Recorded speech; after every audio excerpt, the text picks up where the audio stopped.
Welcome to the College Football Bros. I'm Michael Newman. And I'm Ryan Newman.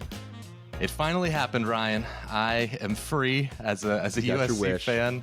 I have been waiting for this for a while. Clay Helton has been fired, of course, and ace recruiter Dante Williams is going to be the interim in the meantime as USC conducts its search. In this episode, we're going to go over our 12 first calls we would make, let's say, as candidates for USC's head coach. So not all of these guys are realistic, let's just say. I mean, we're not going to say Nick Saban, but they're more realistic than that. But still, there's plenty of guys who would say no on this list, but they're just the first calls we would make. So there's a chance. Let's go ahead and do a draft here. Ryan, you have the first pick. So who would be your first call? My first call is going to be Mario Cristobal from Oregon. Wow, first call. My first call, I'm high on him. He's done such a good job there at Oregon. He's elevated the recruiting to a whole nother level that they've never seen there. Just killing it on the field now. They're looking great. And I just think given USC's resources, even better, the talent level over there, boom. Yeah, I think he'd do awesome. Yeah, I think it's very, very unlikely. So before Oregon fans go crazy in the comments, by the way, comment below who you think USC should hire as their next coach. Money is not going to be a factor here because Phil Knight's going to be able to match whatever USC tries to throw at him. And he's got it rolling so well there, is currently recruiting a little better than USC. I know if he switched over to USC, he could probably recruit top 5 classes, but still, I think he's very unlikely to leave. Yeah. So, but I agree you should make that call. Yep. So I've got the second pick here. I'm going Urban Meyer. I mean, he's again extreme long shot. He's the coach of the Jacksonville Jaguars. It'd have to really fail in Jacksonville. Oh, it would have to be a nightmare. So, but I would put the feelers out because he's one of the greatest coaches in college football history. Yep. I don't blame you there. At number 3, this is a tough one. I'm gonna go with James Franklin. From Penn State. There's some people that are a little bit doubters on James Franklin, especially after last year, but last year was some really extenuating circumstances for them. He's done so well as a head coach, both spots, Vanderbilt and Penn State, a Big Ten championship, couple of couple of New Year's Six wins. He's done such a great job there, and I think he'd kill it at USC too. Oh, the recruiting would be insane. Yeah, the recruiting would be great. Again, I don't think James Franklin would leave Penn State for USC. It's close to home for him, so that's for that reason. I don't think he would. I do think USC is a higher ceiling job. Like he would get out of the shadow of Ohio State there, and he would be able to recruit. I mean, Clay Helton, his best classes are much better than James Franklin's best classes. That's not because Clay Helton's a better recruiter. It's because USC has much better access to talent. So that's the reason why he might go. But again, I feel like it's unlikely. Yeah. My next call, well, for me, I would call Bob Stoops, former Oklahoma head coach. Yeah.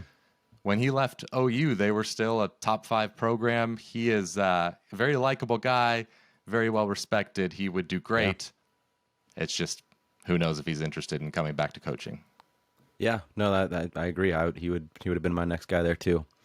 All right, so I got pick number 5 here. I'm going to go with Luke Fickell from Cincinnati. Obviously, he's done a fantastic job there in Cincinnati. He's recruiting extremely well for Cincinnati, so it leads me to believe that he'd do that at USC. Obviously, the on-field product he has done remarkably well past few years there in Cincy. So he's just been waiting for any great job, and this is a great job. So I would certainly make the call if I was, the AD. Yeah, it seems like he's obviously an Ohio guy, so you'd think Ohio State or maybe even Notre Dame would be somewhere in that area would be what he's looking for. So I'm not sure if he would jump at USC, but yeah, Mike Bohn was the one, USC's athletic director was the one that hired him at Cincinnati. Yep. So he would be the guy that I would say is the most likely on this list. Like if I had to pick someone to predict who would be the next head coach, it would be him. Yep, I agree. I'm going to throw out another pipe dream. You got to list these guys. Chris Petersen, former Washington head coach. Bruce Feldman works with him at Fox and says apparently it's just he's not coming back. So I'll take his word for that. But again, I would make the phone call because he did a great job at Washington. Not sure he's an elite recruiter, so that would be the slight kind of question mark. But it'd be hard to complain getting Chris Petersen. All right. All right. My next pick, what is this, pick number 7? I believe it is. I think it's pick 7. Okay. Pick 7. I'm going to go Matt Campbell from Iowa State. Couldn't beat Iowa, but he's done great otherwise. He's elevated that program to heights that they've never seen before. I know they just got a butt whooping to Iowa here, but they have been awesome. This was a preseason top 10 team, led them to a Big 12 title game appearance. I mean, that program's never been better. So give him resources at USC and the ability to recruit like that. Who knows what he would be able to do. Yeah. The only reason he's not higher on this list is just the question mark with recruiting. Like, we don't know he's not a great recruiter, but we haven't seen it. We haven't seen him at an elite job.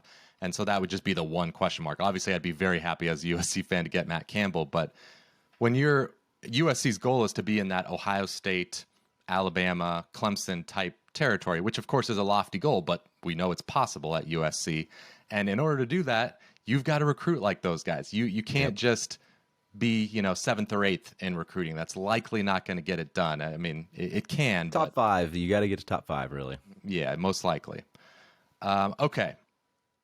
My next pick is Billy Napier of Louisiana.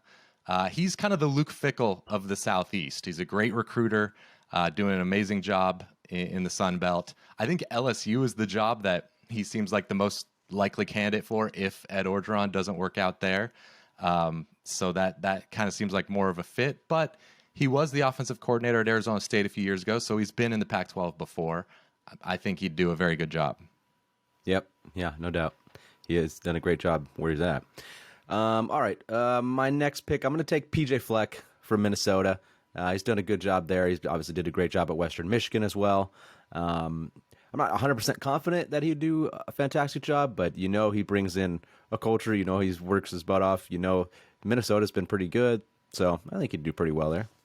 Yeah, I wouldn't be super excited with him. Exactly. But we're getting lower on the list. He's the first one on the list where I have a very high degree of confidence that he would accept the job. Yes. All the guys before him, there's either a very high chance or at least some chance that they wouldn't take it. Fleck, it would be very surprising to me if he didn't jump at this opportunity. Yeah, well, I wouldn't want to stay at Minnesota. Yeah. Next pick, we haven't said Kyle Whittingham, correct? No. So yeah, Kyle Whittingham from Utah.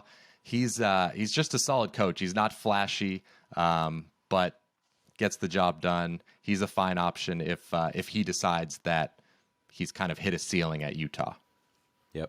Yep. All right. Oof, getting lower here. I'm going to go with Eric Bieniemy, the offensive coordinator for the Chiefs. He's kind of been waiting in the wings for an NFL job. Seems like really any head coaching position that comes up, he gets mentioned. And it's hard to disagree with the success that the Chiefs have had. So, and he's had, he's been rumored about it. He's had college experience too in Colorado in this UCLA days. So, it wouldn't be foreign to him. So I think he'd be actually pretty good hire. In their USC's last, of course, major run was under a former NFL coach, Pete Carroll. So, yep. And he is from LA originally, I believe. And Mike Bohn actually was the one that hired him at Colorado. So there's that relationship there.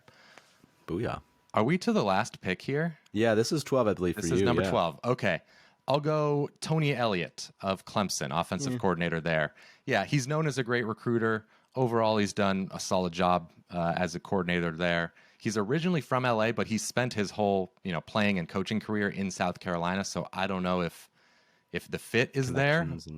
And I also would think USC really wants to go with someone with head coaching experience if they can, but yeah, he's an option. Because you might not get, all these guys up higher on the list. One of those 12 guys would say yes. We'll see. All right, so there's our full list. Again, let us know in the comments below who you think USC should go after. Give the video a thumbs up if you enjoyed it. Subscribe if you like college football, because we have content all year round. We've got weekly previews. We're making picks, and we'll be here with news if anyone else gets fired. So thanks again for watching. See you next time. You've been watching the College Football Bros. Be sure to subscribe here on YouTube and in your podcast app for college football content all year round. For bonus episodes and access to our Discord chat, join our Patreon at patreon.com/collegefootballbros. Thanks for watching.